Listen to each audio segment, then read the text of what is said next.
Intro. Boots.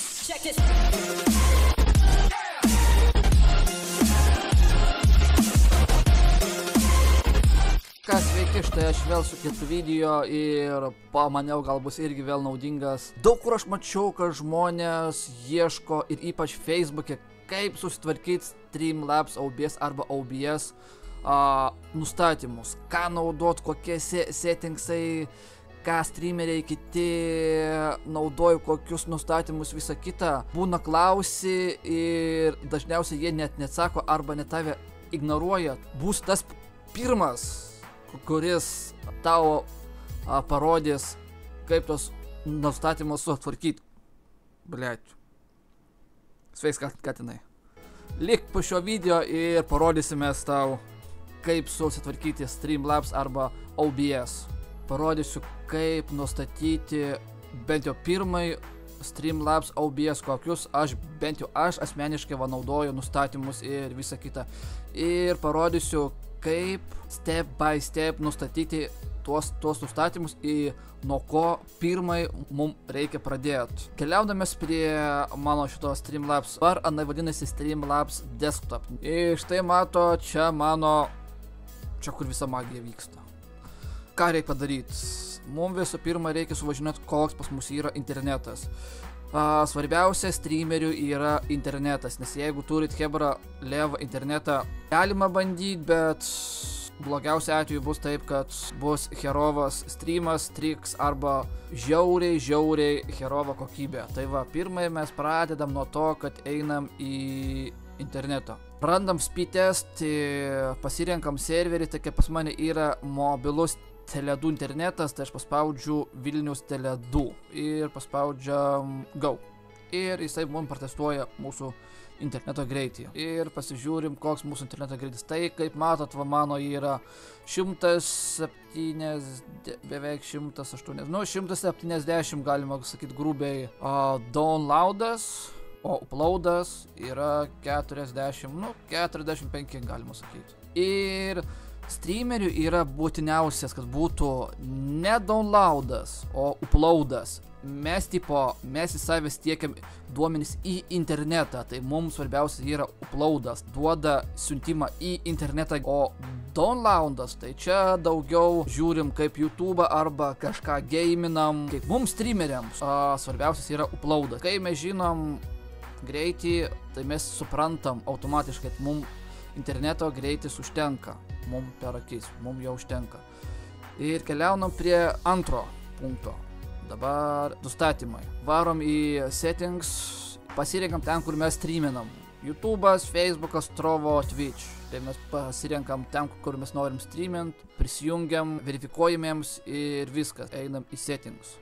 Antras punktas, kas svarbiausias, yra kompas. Kokį mes turim kompą. Jeigu turim gerą internetą, bet levą kompą, vėl blogai. Streamint ir žaisti vienu kompu bus problematiška. Bus daug strigimų, lagų, visa kita, bet mums čia reiks žaisti, rast settingsus mažint, bus mažiau lagų arba visai jau nebelagins, bet paukosit streamo kokybę. Šiais laikais žiūrėt levą streamą su levų kokybę, tas jau neprakatį. Išlaikyti žmonės streame reikia garso, kokybės, geimas, skillą.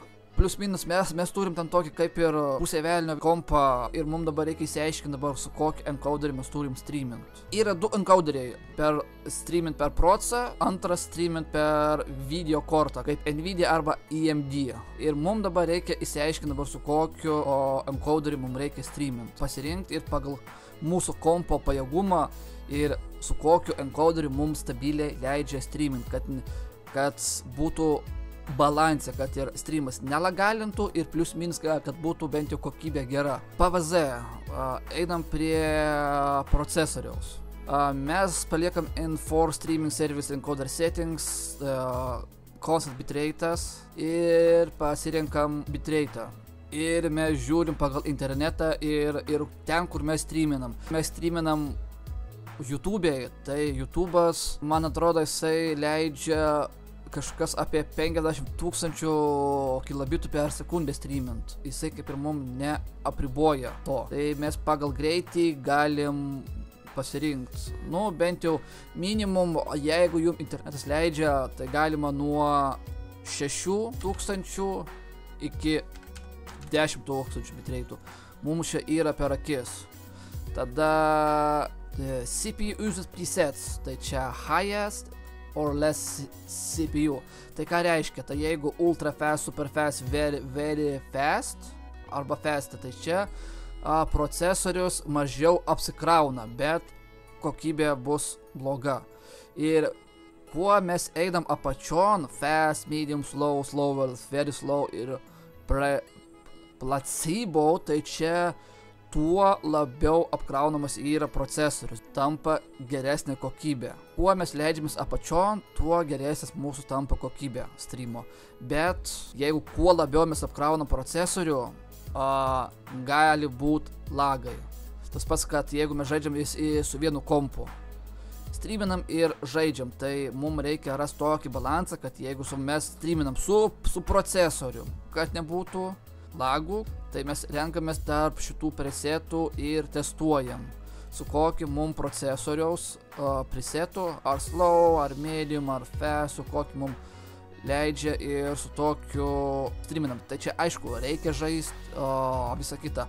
Profile, tai čia beveik skirtumo nėra, tai čia galima ir paspausti ir high, main or high, tai čia beveik nėra skirtumo. Tada čia mes kaip ir toliau mes paliekam viską vietą. Ir output mode mes pasirinkam ne simple, dar ko aš nepaminėjau, o advanced. Ir viskas. Čia procesorius sutvarkytas kaip ir. Ir mes turim kaip ir plius minus testuotis, žiūrėti.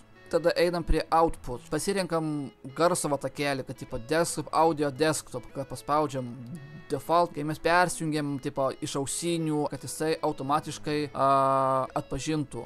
Tas pats kaip ir su mikrofonu. Galima parinkti tą mikrofoną, ką mes naudojam, arba tiesiog irgi default, jisai automatiškai pasirinks pats, kurį mes naudojam.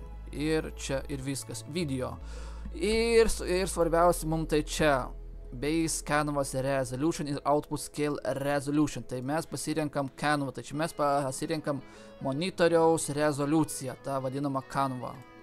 Ar 720 ir kokiu mes galim streaminti, ar 720 arba 250, 10, 10, 80, tai čia mano monitorius, arba 1920 and 1080p. Ir pasirinkam irgi output scale. Ir tada downscale filters. O čia aš labai nežinau, čia kažkaip tai tarp šitų labai skirtumo nemačiau, bet tai čia galima bandyti šitos presetus, ką jie super daro, bet aš asmeniškai naudoju Sharped Scaling 32 Simples. Viskas. Ir FPS. Aš asmeniškai naudoju šitą Integrated FPS value ir pasirenku 60 FPS. Visą kitą galima palikti tiesiog viską default. Ir viskas. Kaip ir mes settingsus susitvarkėm, spaudžiam live, thumbnail, gaming, tą ką mes norim ten pasirašyti ir paspaudžiam live ir boom. Kaip mums streamint per video kortą? Tai tas pats hebra. Einam į settingsus, output ir pasirenkam NVNC H2 264 tas new.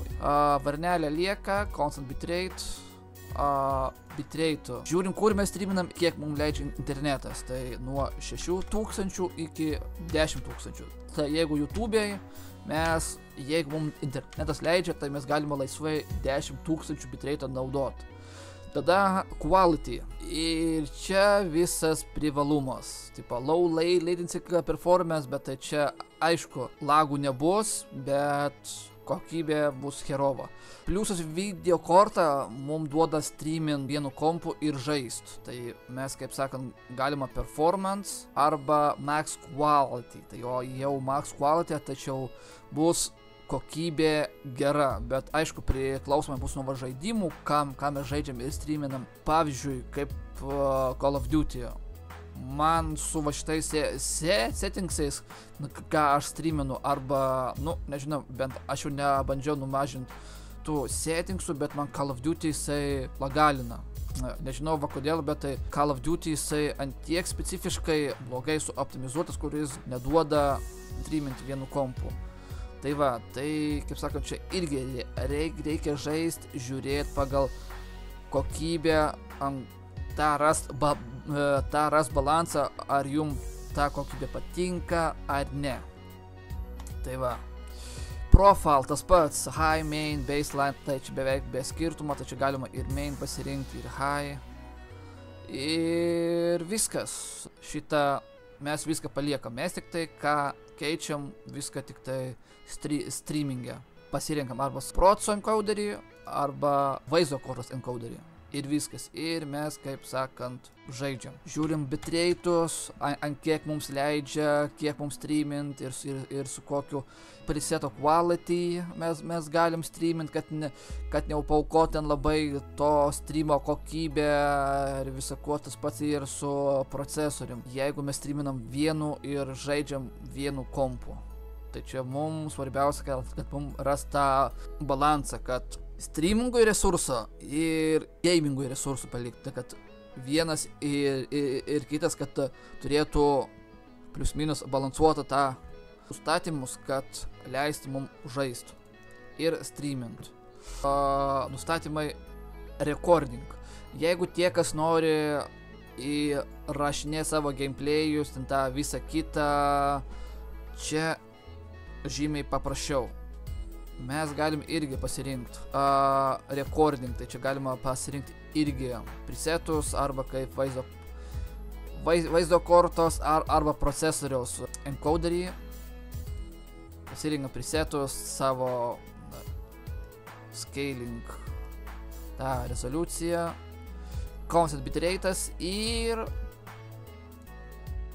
quality, tai čia galima irgi, tai jeigu mes pasirinkam Nvidia's encoderį, kad tai mes irgi quality arba max quality pasirinkam ir bitrate'ą. Ir jeigu mes norim įrašinėti, tai galima jau rašymui galima naudoti nuo 50,000 bitrate'o arba tarp 80 arba jau grubiai iki 100, bet 80, 50 ir 80 labai to skirtumo nedaro, bet galima pasirinkti kaip ir 50, bet aš asmeniškai naudoju 80,000 bitrate'o.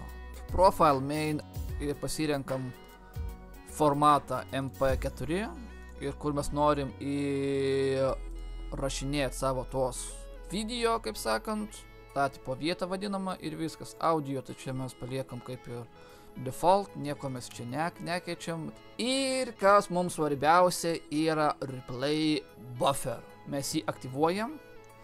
Čia jeigu pas jūs bus taip, tai mes paspaudžiam aktyvuojam. Sekundės.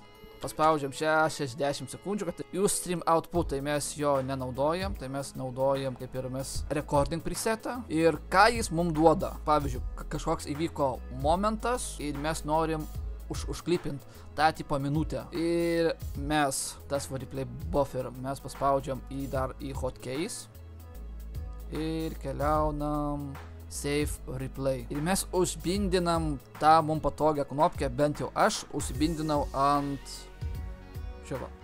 pelės mygtuko, to tipo viršutinio.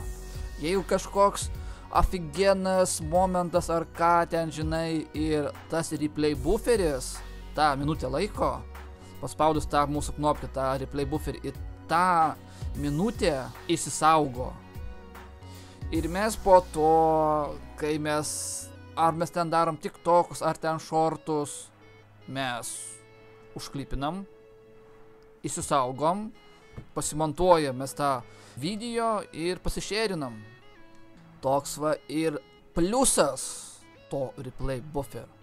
Ir liktais aš čia kaip ir viską paminėjau, tai settingsais. Dabar ką, hebra, dabar varom prie OBS. Randam tą mūsų OBS studio ir mes ją pasileidžiam. Ir čia nevakreipkite dėmesio, kad jeigu, kai jūs atsisiūsit OBS Studio bus ne taip kaip pas mane, nes aš čia šiek tiek pagal save pasidariau, kaip man patinka. Tai va gerai, tai mes dešiniai viršui settings, bet tai čia viskas tas pats kaip ir Streamlabs desktop, taip tas pats ir OBS Studio. Jeigu mes paspaudžiam stream, tai jeigu mes streaminam YouTube, tai jau pats stream OBS Studio mums jau rodo, koksai yra maksimum audio ir video bitrate'as. Tai va, grįžtam prie output. Tai čia bus viskas beveik tas pats. Gal šiek tiek kažkas kitai, bet principas lieka tas pats.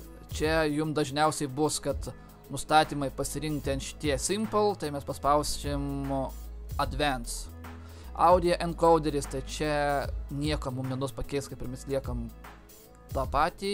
Ir video encoderis, tai kaip aš minėjau tą kartą, du encoderiai, proco ir vaizdo plokštės, kad čia mes irgi pasikeičiam, naudojam tą, kuris mums leidžia stabiliai streamint ir neduoda labai paukoto streamo kokybę. Tai kaip ir mes pasirinkam arba tą.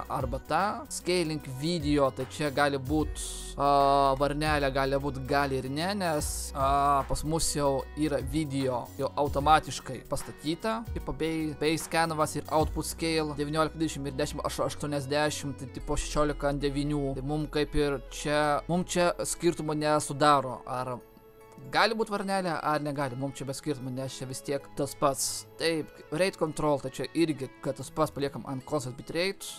Bitrate čia irgi, kad priklauso nuo interneto ir kur mes streaminam.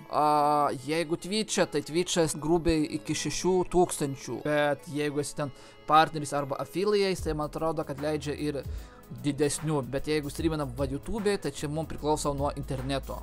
Jūs patys matėte, galima maksimum iki 51 000 bitrate'ų streamint, bet čia aišku, priklausomai nuo mūsų interneto ir ar mums tas neįtakos, tai bent jau aš asmeniškai nuo 6 iki 10 000 bitrate'o naudoju ir pas mane kaip ir streamas kokybė kaip ir visai neva bloga.